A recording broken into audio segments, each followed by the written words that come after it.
Hello and welcome to Fiction Fans, a podcast where we read books and other words too. I'm Lily. And I'm Sarah, and I'm so delighted that we have Rus Wornom here on the podcast tonight to talk about his novel Ghostflowers. Thank you for having me. I appreciate it. Well, before we dive into our book conversation, first, what's something great that happened recently? Well, just 2 days ago, I got back from Key West. So I had a very nice Key West vacation with my wife and got a little too drunk one night. That's the way to do it. It's Key West. It's the best. It's a little more sedate nowadays than it used to be. I started going back in 1990, as a matter of fact. But it's been wild and woolly, and I absolutely love that island. I noticed it's the first time I've ever worn sunglasses in Key West, and that's because I had cataract surgery last year, and everything is at least 15% brighter now. And I didn't know it was that dark. It was just an amazing thing. So being in Key West with sunglasses, I had to take them off and look at the sky. The sky in Key West is just a different blue than it is here in Virginia. Here it's a light blue. There it's like a vibrant blue filled with energy. And I know yes, the scientific explanation is water molecules and sunlight. I don't care about that. It's magic. Key West is magic. That's why it's Margaritaville. Oh, that sounds amazing. I'd love to go sometime. Oh, it's wonderful. Where are you located? I'm in Seattle, the opposite of warm blue skies. Yes, I understand. But you have the Science Fiction Museum there, don't you? Yes, Mopop. I went for the first time a couple weeks ago. It was It's very supposed fun. to be very good. I'd love to see it. Well, it's only a plane ride and a hotel. And I can Yeah. give you some hotel recommendations. Awesome. Yeah. Sarah, how about you? My good thing is that I went to go see a play with our aunt called Born with Teeth. I believe the playwright was Liz Duffy. And it's about Shakespeare and Marlowe's collaboration writing Henry VI. And I mean, obviously, it's historical fiction. Yes, they did collaborate, or scholars pretty much agree that they did collaborate writing these plays, but everything else in the play was historical fiction. But it was fantastic. Small theater, no intermission, short play, really, really good. That sounds wonderful. Very fun. Well, my good thing is that my Brussels sprouts are finally ready to harvest. Oh, that's exciting. Yeah, I haven't grown them before, so I'm very excited. In Stardew Valley, they only take like 16 days to grow, but ours have taken like 4 months or something ridiculous. I think Stardew Valley might have lied to you there. I guess. Anyway, so I haven't tried them yet, but they're ready, and that's exciting. My wife has started growing basil out on our front porch. And normally, whenever we attempt to grow anything, it dies. So we have plastic plants on the inside of the house. But for some reason, she is making the basil work, and it is great especially in a nice pasta. I need to know her secrets, because every time I'm generally okay at growing plants, but every time I've tried to grow basil, it has died very tragically. And where are you? I'm in the San Francisco Bay Area. Do you have enough sunlight? We have a little planter on the porch, and it gets some direct sunlight, some non-direct, and it just seems to grow. You're a temperate climate. I think my problem might be that it gets too much sunlight and too much heat, and it dies because I don't water it enough, because California, we're not in a drought this year because we had a lot of rainfall and a lot of snow, but generally we don't have a lot of water. So I try to keep that at a minimum. And what about any fires locally lately? We actually haven't had anything, but a couple of weeks ago, there were fires in Oregon and Northern California that you could smell the smoke. Like, that was really bad. But it's just, life as usual here in the Bay Area. Well, what is everyone drinking this evening? I am drinking Pacific Peak Red. It's a cheap red from California. A friend of mine said, I tried it, but it gives me headaches. No, it doesn't give me headaches. I enjoy it, and it goes great with a Mexicali casserole, which I had for dinner just minutes ago. So that's what I'm drinking. What about you guys? It's a heat wave here, so I felt like cider. So I'm drinking cider. Very good. I, rather appropriately for this book actually, have risen from the dead to do this recording tonight. So I am drinking mint tea with honey. Very nice. I did consider drinking scotch for this episode, but I didn't like Sheriff Hicks. So I was like, I'm not going to, Yeah. even though I love scotch, I'm not going to drink scotch for this. I had a bad night with scotch about 35 years ago, and that's why I don't drink scotch either. So Hicks does. He's the bad apple, so to speak. Well, that perfectly segues into our talk about Ghostflowers, but a little bit of a diversion first. Can you tell us a little bit about yourself and what inspired you to write this story? Absolutely. I've been writing professionally since 1983. Started off doing freelance work with a small alternate weekly in Norfolk, Virginia called Portfolio. And it just went on from there. I've always been a slow bloomer, so my first fiction wasn't published until 93. I met an editor from Warner Books, a great guy named Brian Thompson. And I'd always been interested in fiction and always wanted to write my own short stories, my own fiction, but finances and whatever just never got the chance. I met Brian at a convention, a science fiction convention, a small one in Hampton, Virginia at Fort Monroe. My wife and I were sitting at a table. We invited him over for dinner and we just started talking. We just struck up a friendship. And a few years later, when I was living in Orlando, I met him again at a Worldcon. And he said, "Hey, listen, do you want to write a couple of books for me?" And how can I say no to that? So actually, he said just one book at the time, but within a month, it was 3 books. So I started writing fiction at that point and just haven't stopped.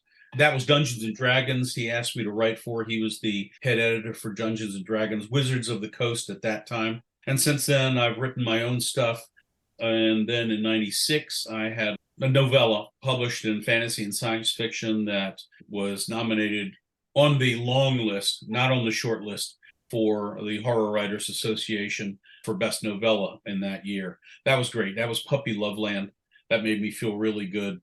Then I've just kept writing, and Ghostflowers came to me during that year, 1996. My wife, I was in the bathroom shaving, going to work. I was working at the local newspaper in Hampton Roads, Virginia, the Daily Press. And she just stopped me in the bathroom while I'm shaving. I'm mid-stroke, okay? And she says, "I want you to write a really bad novel and make us $1 million."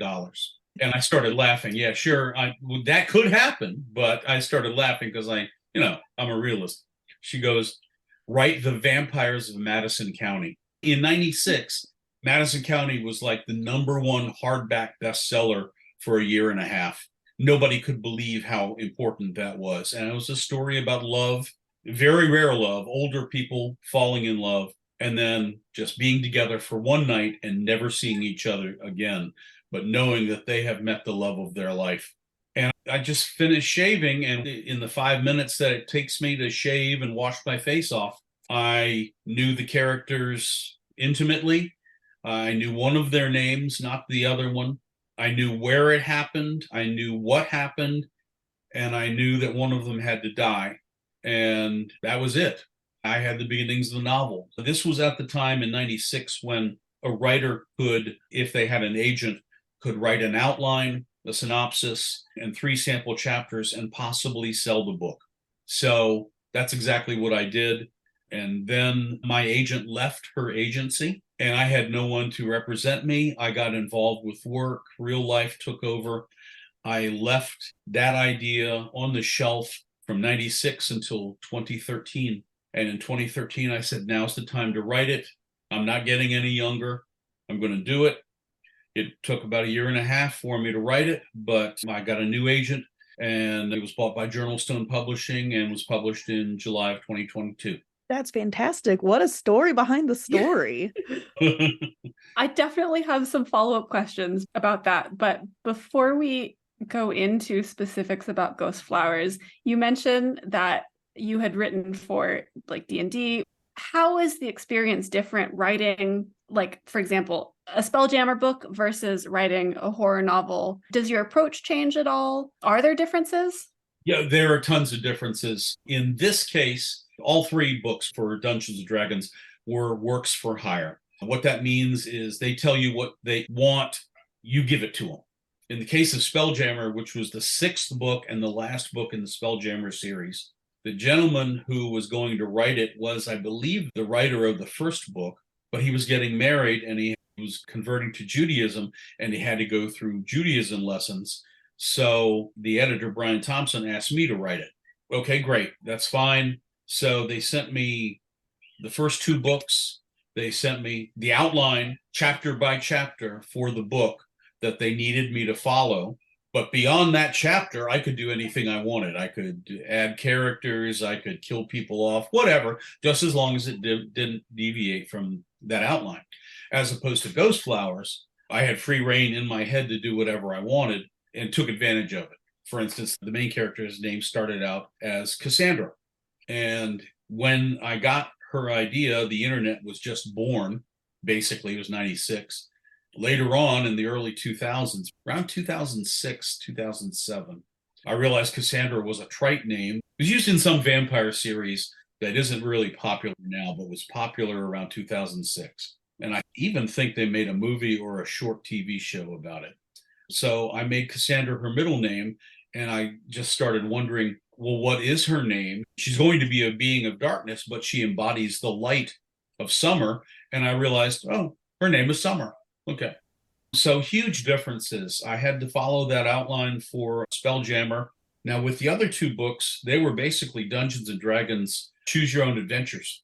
And I had no knowledge how to write a choose your own adventure and was not on the internet in 1993. Very few people were. So I had to figure out with index cards. Actually, no, that's not true. I wanted to start it out with index cards, and then that confused the hell out of me. So I just used lined paper and made little boxes with arrows and lines and figured out what the structure was. And that was kind of fun. It was very interesting. And they were also limited in the wordage. The first book, I delivered a 100,000 page novel. The other two books were 50,000 pages, 50,000 words each. So two different approaches. One, work for hire. You do what they ask you to do and deliver it kind of on time. The first book, they gave me 13 weeks. I delivered it in 15. Had no problem with that. Basically the same thing with the second book. They gave me 8 weeks. It was 9 weeks. The second book was also 8 weeks, but I made it 7 weeks. So I kind of covered for that one. Even with a choose your own adventure book, 8 weeks is a really short turnaround, it seems to me. It was. I remember sitting at the table. I pulled some 16-hour days for each book. Spelljammer, I pulled at least 3, maybe 4 16-hour days. And when I was finished, I remember sitting at the table about to eat dinner, and I just kind of sagged and started crying because it was over. And thank God it was over. Wow. I still don't know how I wrote that. I mean, they sent me the guidebooks and gave me Dungeons and Dragons creatures that I could use. And I remember one review came out years later that said, basically, this was an okay book, but he gave the elves beards, and elves don't have beards. I'm sorry. No, that wasn't in the literature. Yeah. So very interesting concepts. So who are your favorite current writers, and who are some of your greatest influences? Two greatest influences are Edgar Rice Burroughs, Princess of Mars, Gods of Mars, Warlord of Mars, especially the Mars series, and Stephen King. Edgar Rice Burroughs was the first writer that I read who blew me away and said, I know this is not real. Humans can't go to Mars. Mars is a dead planet. But I'm believing what he's writing while I'm reading it. And the second one, Stephen King, besides his stories and just the way he approaches real life and adds dark fantasy to it, I saw him at several conventions in 1979 and then the next one in 1980. And in 79, I remember him at the hotel in Providence. He was just a real guy. He comes into the awards banquet for the World Fantasy Con with a 12-pack in each arm. And yes, I know he was an addict, but I didn't know that at the time. But that's beside the point. It's just that he's a beer drinker and he writes these bestsellers. And the combination of Burroughs and King kind of said to me, I'm a dork. I can do this. You know, I can put words together. And so I've been practicing my entire life since even before that. But 1979 was the time at that convention where I looked around the hotel, just standing at a stairwell, as a matter of fact, And I realized this is what I want to do. I had a choice. I could go to USC, which I did later, but I realized where I wanted to go. I had a choice. Do I want to write anything but books? And I said, no, books is the most important thing. That hasn't stopped me. I pitched to, you saw my bio, I pitched to Star Trek 4 times, met with producers, but I'm happy. I love books. I don't have a to be read pile. I have a to be read table. You can't see it over here. It's about 40 books. That's the best kind of table to have. I'm amazed it's standing up, seriously. We have a to be read spreadsheet. we do. Oh, that's organized. I like that. Very good. Well, specifically for the podcast. I don't do that for my personal reading, but for the podcast, yes. I schedule it out quite far in advance. As you know, because you contacted us quite a while ago. And well, yeah, but that's good. Thank you for remembering me. And thank you for having the spreadsheet. Yes. Yeah, of course. Well, and also it felt like a good book because we do spooky month for October every year. So excellent. This is one of our spooky month episodes. Very good. I love it. So talking about your writing and your process a little bit, how much do you plan when you write? What is your process like? My process, when it allows me, is to outline as much as possible. I look at it as a bare bones skeleton. And then as I'm writing, flesh starts to appear. That said, that's what happened with Ghostflowers. Ghostflowers just flowed and came out of me when I wrote that outline. And then it did the same thing when I wrote the book. The book that my agent is trying to sell now, The Enigma Club, is based on Edgar Rice Burroughs, the pulp adventures of the early 1900s, 1920s, 1930s. And as I was writing that, I started with the outline, and it would only allow me to write it one chapter at a time. And then I had to actually go and handwrite the entire chapter. And once I was finished with that, I would go and write the outline for chapter 2, and then I'd write chapter 2. Nothing else has ever stopped me. Nothing else has ever prevented me before from writing the outline first and then writing the material. I still don't understand what it was with the Enigma Club. Maybe it was too personal. I'm not sure. But that said, she's trying to sell it. So normally what happens is I write the outline, then I write the book, flesh it out. Then the fun part starts with the rewrites. I absolutely love rewrites because I get to cut, I get to add, I get to cut, I get to add, put something here, take something out over there. And then when that's all over, cut. Ghostflowers had 13 drafts. The Enigma Club probably had the same, but I lost track. And it's all about cutting. There's still stuff like Stephen King and Salem's Lot. There's some important stuff that he had to cut because it was just too long a book. Ghostflowers was the same. They asked me to cut a little bit, and I cut about 20,000 words. And it just, I would have liked it, but it wasn't necessary. But that's the thing with novels. You can play a little bit. You can add a little here, a little bit there. Short stories, novellas, they got to be, obviously, they've got to be a lot shorter, so they've got to be compact. I think that's why I am drawn to novels. People say horror is best written for short stories. Okay. If you like short stories, I like short stories, but I don't love them. I love novels. To me, the best horror is novel length. That said, there's some great short stories, especially there's this one, Winston Churchill wrote a horror short story called Man Overboard, which is one of the scariest things I've ever read. And William Faulkner wrote A Rose for Emily. You wouldn't believe that he had a horror story in him, but A Rose for Emily is great. I mean, I can't forget it. And then there was one I read when I was a kid in elementary school in Read Magazine. I don't know did you guys ever have Read Magazine or I don't think so. Scholastic Book Fairs? Scholastic, yeah. Scholastic Book Fairs, yes. Okay, Scholastic published Read Magazine. It was a way to promote their fairs and their book sales. And Read Magazine republished Kurt Vonnegut's story, the title of which can't remember, but it's about a near future where everybody has to be equal. So ballerinas have to wear chains so that the lesser ballerina can't be worse than them and they can't be better than the other. And the other one was, believe it or not, a horror story by John Steinbeck when chewing gum was something that parents hated. This was in the 50s. And it was about chewing gum that came alive and attacked Paris. I remember, yes, that's the impact that short stories can have. Absolutely. Well, this is not a short story, this is a novel, and it is set in the rural South in the 1970s. And I was wondering what inspired that choice.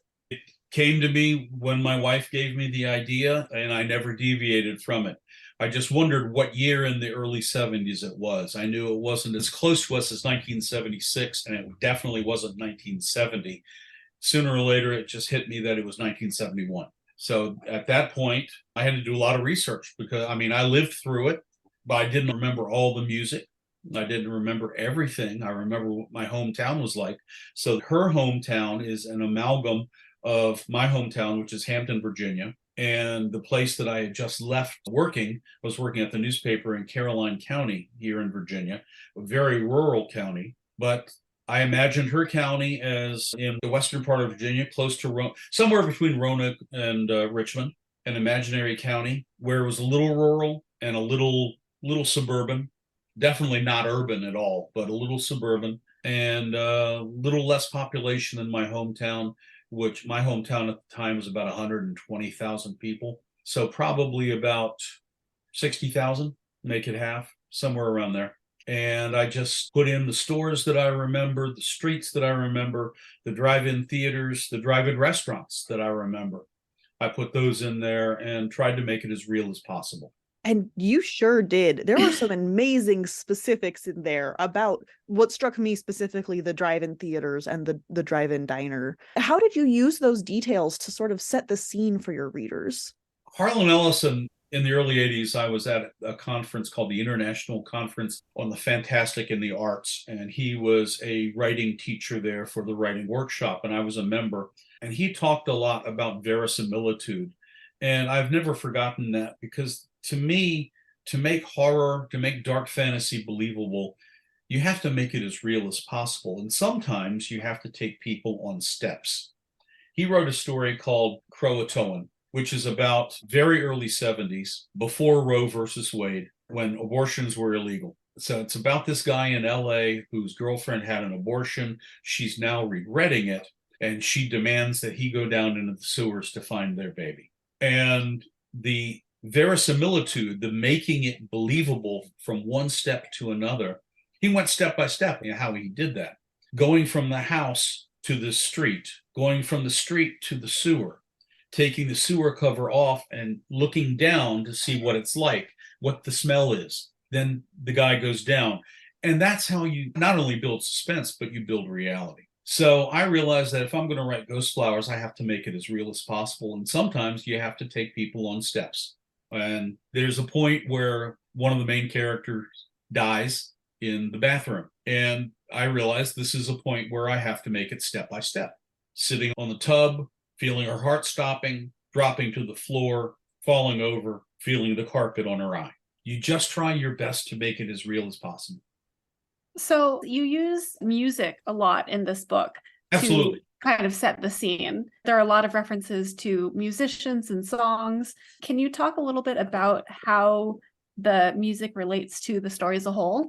In the 1970s, radio was king. Yes, everybody came home and watched their favorite TV shows. But when you're driving, the radio is on. In the summer, spring and summer, the window is down. You probably don't remember, but there was a vent, not a vent. It was a window. It was a little triangular window that you opened up and turned so that the wind could come through, because there weren't air conditioners back then. There weren't a lot of air conditioners back then in cars. So you had the window on, you had the breeze coming through, and it was a summer breeze, and you could smell the green onions. And this is what I'm talking about, verisimilitude. You could smell the dirt, you could smell the car exhaust, you hear the music from the other people's cars, and you heard it every day because you were in your car every day. You didn't want to be in your house. You wanted to get out, especially if you were a teenager. And in 1971, radio and cars and getting out, that was the best. Music was part of life. Music was, I mean, some people say you need a soundtrack in the background when you're walking down the street. In the 70s, we had that. It was called AM, FM. And I had to go back and search my memories of my favorite songs, some of them that I couldn't use, like Brandy.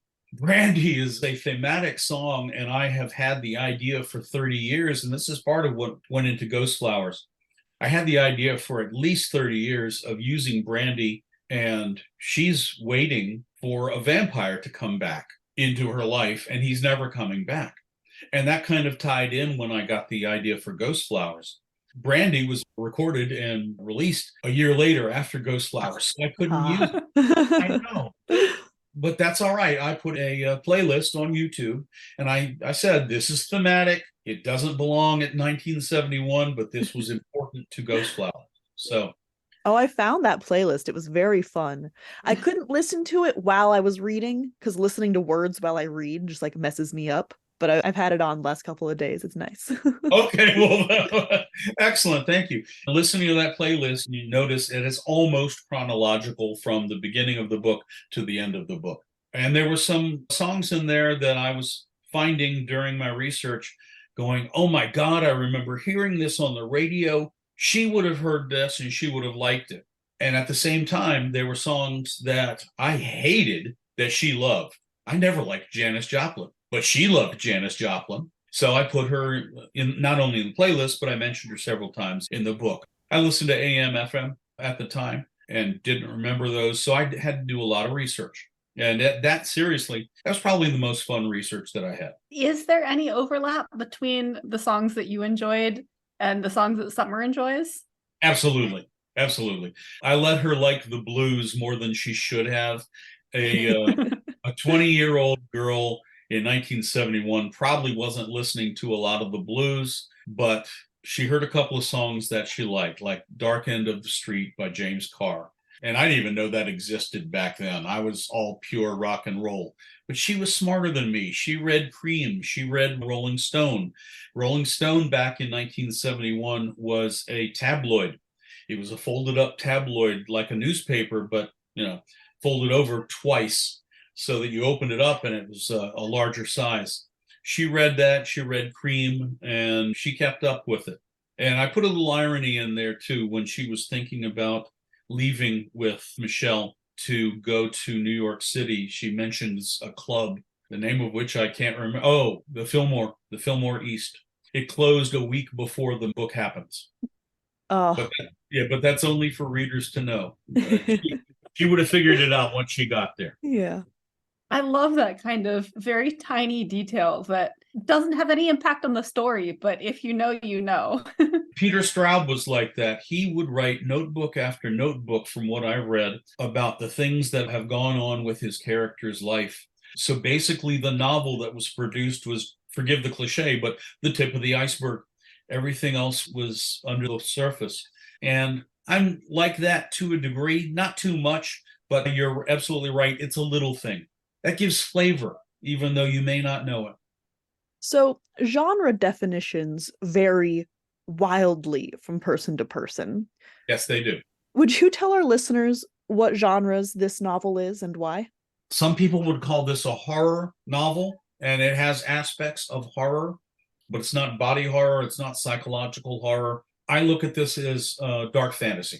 Let's come right out and say it. It's a vampire novel. One of the influences was the classic TV show Dark Shadows, which I have not been able to get out of my head since it was on TV. And which gets mentioned a couple of times. And it does, because it was important in 1971. It ended in 1971, if I remember correctly. And the first movie came out in 1970. She has a Barnabas Collins glow-in-the-dark poster on her wall. I had that poster as well. Bought from Famous Monsters of Filmland, if I remember correctly. Barnabas, vampires, I wanted to put a theme in there. But at the same time, 1971, everything was culturally relevant. The popular culture was I can't say it was just beginning, but popular culture was just becoming important. Probably popular culture started with rock and roll, with the rock and roll movies, then with horror movies, science fiction, the Atom Age, stuff like that. But by 1971, people were conscious of it. And she was certainly conscious of what was going on around her. All right, we're almost to the spoiler section, but before we get there, I have a question for Sarah. Sarah, who should read this book? You should read this book if you like tragic romance with a very vivid sense of time and place. You will absolutely love it. Or if you're a trash person like me who just loves vampires. I can't disagree with either one of you. That's awesome. The remainder of this episode contains spoilers.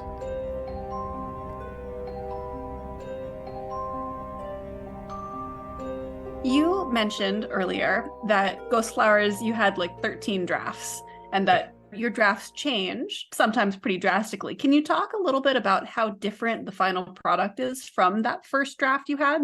I'm going to tell you a true ghost story. My mother had the flu. She was born in 1917, so she had the flu in 1931. And she was sick on a twin bed somewhere in her house in Hampton, Virginia, and feverish. She remembered that the door closest to her creaked open and a hand appeared, then disappeared. So when she tells me this, I'm going, yeah, it could be a ghost, but yeah, she's got the flu and she's feverish, so she's imagining things. Then she says, but my uncle died that day, right about the time I saw that hand.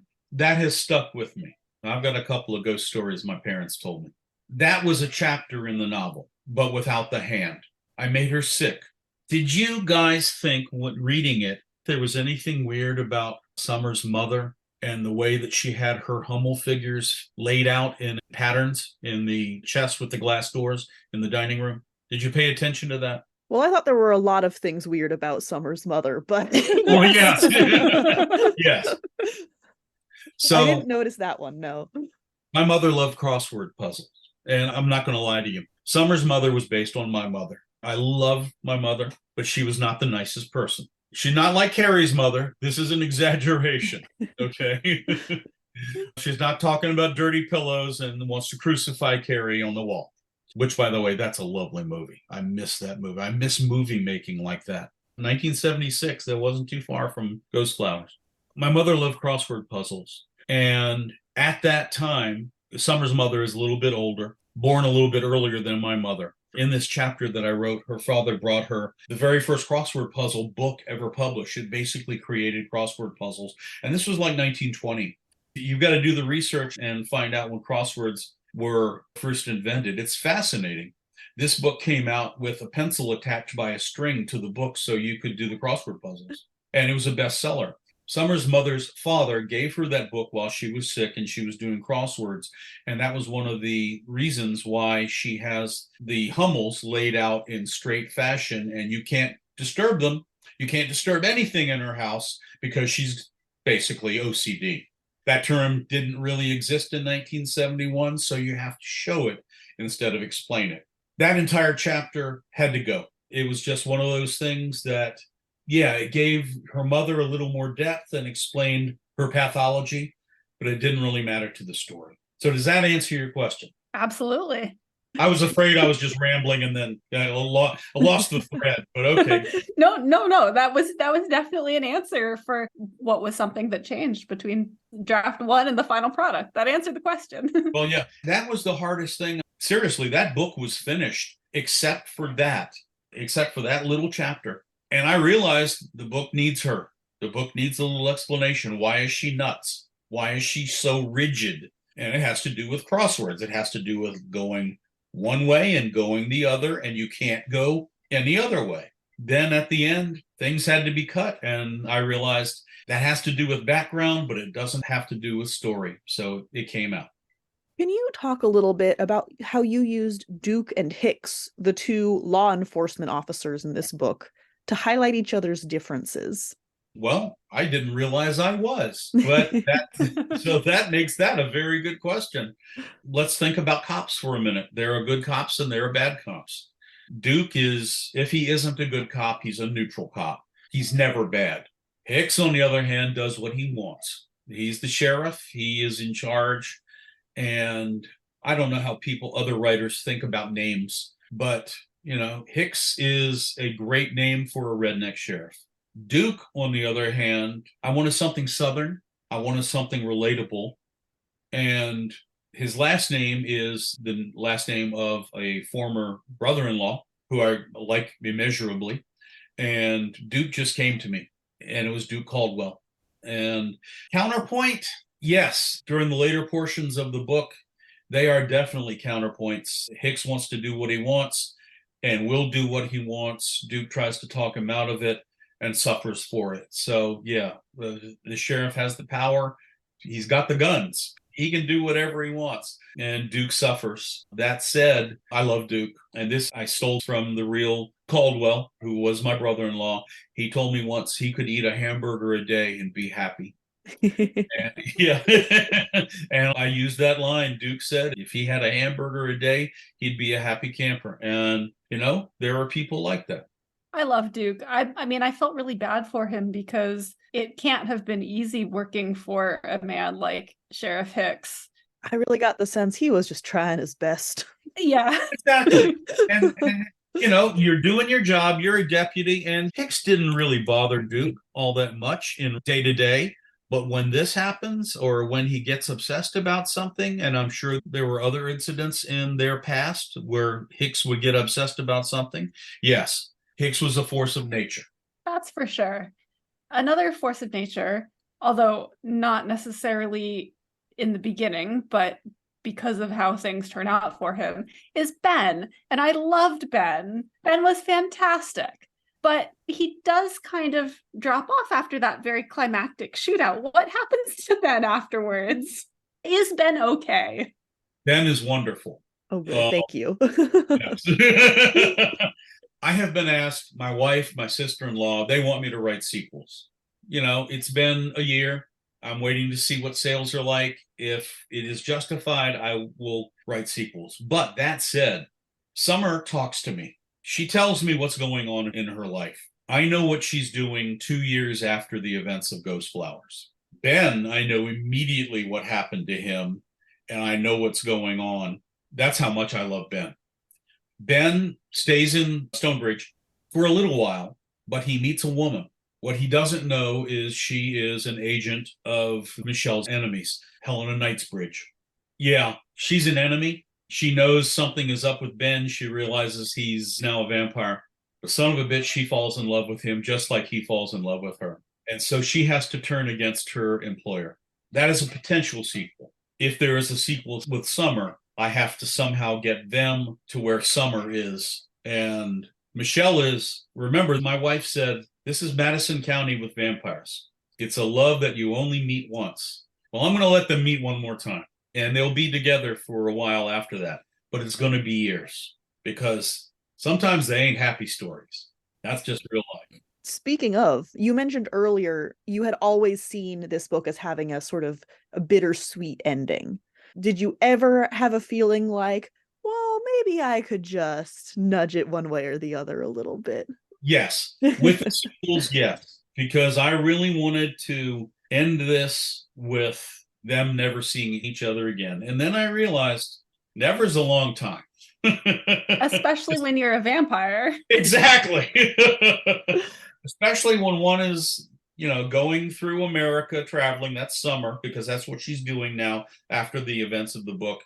And Michelle is holed up in his basically mansion in Boston, which is where he's located. Sooner or later, they're bound to meet up. So I had to take that into account. My original intent was to never have them meet again, except maybe 20 years down the line. Now I'm not so sure. I got to work that out. Personally, I feel like they've suffered enough. They deserve. Really? I mean, it seems from the background that we get in Ghostflowers, they've had a lot of very unhappy previous lives where Summer has died quite a bit. I feel like they deserve a happy ending.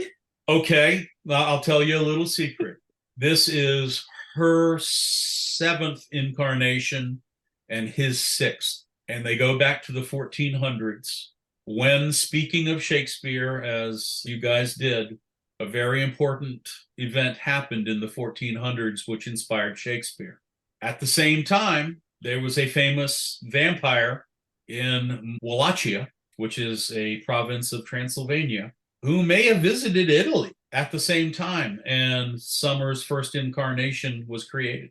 So that's in the back of my head. I have no idea if I'm ever going to use that, but I'm just telling you and your listeners. Fantastic. Now I definitely want the prequel novels, the sequels.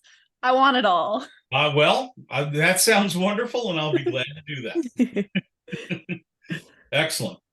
Well, one final question before we wrap up. What would you like readers to take away from this book? A sense of being in the 1970s. I have told people before, this book made me time travel. I remembered things I hadn't thought of before. I discovered things I hadn't thought of before about 1971. You need those mnemonic devices. You need the music to remember where you were, what you were doing at that point. And I know that many of your listeners have no idea what the 70s were like. Watch Mad Men. It's all cigarette smoke. It's all TV and radio. It's all cars with their windows open. It's Coke and McDonald's. McDonald's hamburgers at the time were 25 cents. There was no Taco Bell, at least in the suburbs. Didn't that Taco Bell start in LA? Sounds right. I would have to look it up. Yeah. There was Jack in the Box, but that came in the mid 70s. Ghostflowers is not just a story, but it's also about an evocation of a particular time and place. And seriously, isn't every novel an evocation of a particular time and place? Indeed. And this was a particularly visceral one, I will say. Thank you. I did my goddamnedest to make it visceral. And seriously, why make a lame vampire novel? Make it as visceral as possible in every way, so it's memorable. Incidentally, the first Taco Bell opened in 1962 in Downey, California. So Taco Bell did exist. Downey is a suburb of LA. Yeah. That might as well be a different continent than the rural South in the 70s. Oh, yeah, it was. It was. Going to LA in 1971 was a dream. At that time, I was watching Walt Disney's Wonderful World of Color. And I wasn't watching it for the show. I was watching it for the end of the show because they would show previews of what's coming up next. And I always was more interested in what's coming up next. And then in 1970, they started talking about Disney World opening in 1971. And that just started making me think, Disneyland, I'll never go to Disneyland. It's there. Disney World is there. Am I ever going to go to either one? Thank God I've been to both. Going to Disney World is the same thing as reading a good novel. It takes you into a different realm. It takes you into a different place. Is it escape? Sure. What novel isn't escape? Even if it's a novel about real life, you're still going into somebody else's life. You're still going into somebody else's past. And that's how you learn. I have learned more from reading novels than I have ever learned in a classroom. Russ, thank you so much for spending your evening with us. We'll let you get back to your regular life. But first, is there anything you can tell our listeners that they have to look forward to from you? You said you had a book that's getting shopped around. My agent is shopping around a novel based on the pulp novels of the 20s called The Enigma Club, with the premise, what if there were an island in the Gulf of Mexico about, several hours off the coast of Florida, where the pulps were still alive, where if you could go to that island, you could experience the events that happened in the Doc Savage novels. You could find a city that looks just like New York City, where somebody like the Shadow will help you escape the gangland wars of the 1930s. So she's trying to sell that. And at the same time, I'm writing a mystery novel with a co-writer called Murder at the Freaky Tiki. I like the title. Thank you. It takes place at a tiki bar. And I went to grad school for writing at the University of Miami. So I'm a huge Hurricanes fan. And I am writing a horror novel. I don't call it a dark fantasy, although it is a dark fantasy, but it's also very much a horror novel about Miami and for the people who live in Miami and what happens to them if they go off the deep end. At the same time, a hurricane comes threatening Miami with an unknown force that is both supernatural and bad. just very bad. Well, it might be bad, but those all sound great. All right. Well, thank you. Thank you so much for having me. It has been an absolute pleasure. Before we actually let you go, one last question. Where can you be found on the internet for our listeners who want to hear more from you? Okay. I do have a website. It's ruswornom.com. So I'll spell it RUS, that's one S, RUSWORNOM.com. It's basically a blog, but you can read an excerpt from the Enigma Club. You can read an excerpt from Ghostflowers. I have just become a member of the Burroughs Bibliophiles. I'm sorry, I said that wrong. Herb APA, ERB-APA. That means Edgar Rice Burroughs Amateur Press Association. So I'm writing articles just absolutely free on my first literary love, which is Edgar Rice Burroughs. So yeah, please look me up. I'm on Facebook. I'm still on Twitter, but I'm not active there because I really don't like what's going on Twitter. Well, thank you again for this wonderful interview, and I can't wait to read what you've got coming out next. I can't wait to write it.